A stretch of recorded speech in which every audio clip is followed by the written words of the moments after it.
Üç padişahlık hakkında kısa namlıq əsərdəki üç padişahın içində Sun Quan'ın ömrü en uzun kelgan. Yani 71 yaşgacha ömür gördü. Cao Cao 66 yaşında alemde ötüdü. Liu Bei 58 yaşında alemde ötüdü.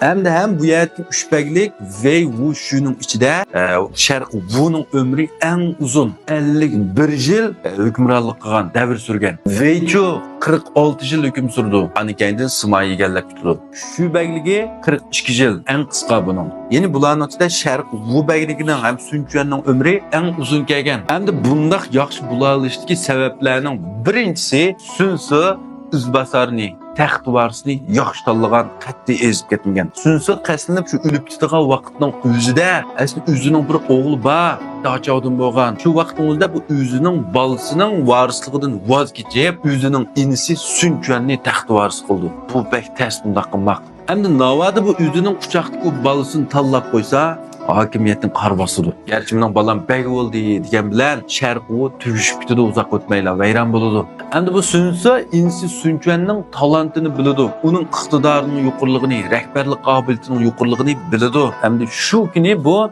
Zhou Yu yo'q, shuning uchun eng oldindan Zhang Zhao'ni qishig'i chaqirib, Zhang Zhao'ga Sun Quan'ni qattiq qo'llashni, bundan keyin Sun Quan'ga yordam berishni so'raydi.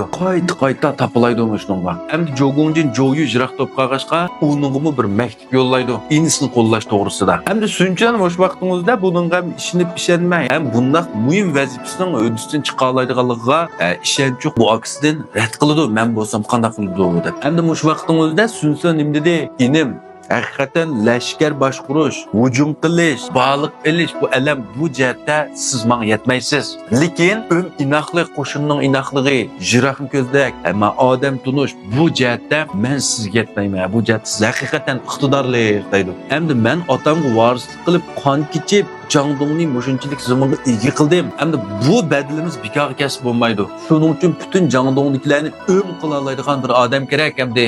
Biz faqat bo'lsa, uyushsak, inoq bo'lsaklar qudrat topa olamiz. Siz mush vazifaning o'disidan chiqa olasiz. Esingizda bo'lsin, ichki ishlarda Zhang Zhao'dan maslahat so'rang. Tashqi ishlarda Zhou Yu'dan maslahat so'rang. Bu ikkisi sizga qo'l qanot to'pirdi, chuqum yaxshi o'ting. Mushar yana bir uchinchi bir shaxsni tavsiya qilma, Nusul Luzijing. Bu odamning istidodi bu ikkisi nargiz kam emas. Uning ustiga Luzijing nayt umumlikni ko'zlaydi. Luzijingni bo'ldi ekan, Jangdongdan 30 yıllık çatak çıkmaydı deb muş vasiyatni qoldirdi. Hamda mush gapni deb uzoq o'tmay Cao Cao qo'shin boshlab kelib chirbiy urish boshlandi. Mush vaqtning o'zida Sunsining to'g'ri deganligi chiqdi-ku.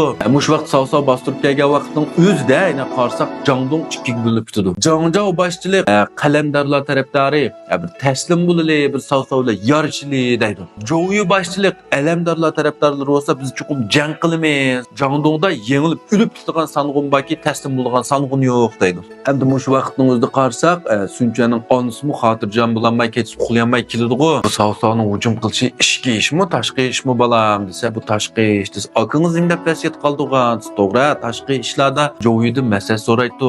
Unda siz chaqirmaysiz, telefon qilmaysiz desa, voy uni men chaqirsammi, Zhou Gongjin yo'lda kelyotdi. Uning kelib men nima deydiganligini bilmayman. Men asos jihatdan faraz qilib bo'ldim. Bu yerdagi masala hozir jang qilish yoki taslim bo'lish emas. Apsi voy emas masala nima? So'raganki Sun Quan nima dedi? Hozirgi masala Jangdongdagi bir qism tarafdorlar ellulli desa, bir qismlar jang qilli desa, men bularning pasibani turib o'z vaqtida akam mushtaq degan bularni bir niyatga aklamsam, bir qilamsam, inoq qilamsam, men qandaqmi Jangdongning pasibani bo'laman? Mening ansiraydiganim shu bo'linishdan ansirayman, ittifoqsizlikdan ansirayman, inoqsizlikdan ansirayman dedi. Apsimi rastaysiz. Mening chechim uzun, aqlim qisqa. Hakkınız doğru deptike. Ne arlaşmayı buldu de. Şunu olan Sun Quan nayt ustalık bilen bütün Jangdongdagilarni bir niyet, bir maqsadga yıqilib, Cao Cao'ga qarshi hujumga tashkillaydi. Chirbiy urushining eng cho'ng birinchi to'kisini mush yerdan boshlash kerak menimcha. Sun Quan'ning to'kisidan boshlash kerak. Navodi butkul Jangdong ijil inoqlib bir niyat, bir maqsad bo'lmagan bo'lsa, Cao Cao'ni yengilishi notayin. Shundami emasmi? Unda bo'lsa Sun Quan'ning aksi Sunsi'ni zodi kim qasildi? Unda bo'lsa mush mazmun qiziqadigan do'stlar kechdi Jibojanda mush masala ustida davomli jibo qilamiz. Yoqtiradigan do'stlar mening do'yinimni Guanzhou qilib bir tane yaxshi sujakib kechdi Jibojan kiringlar. Jiboni kechda do'yin supiste yaparmiz. Rahmat.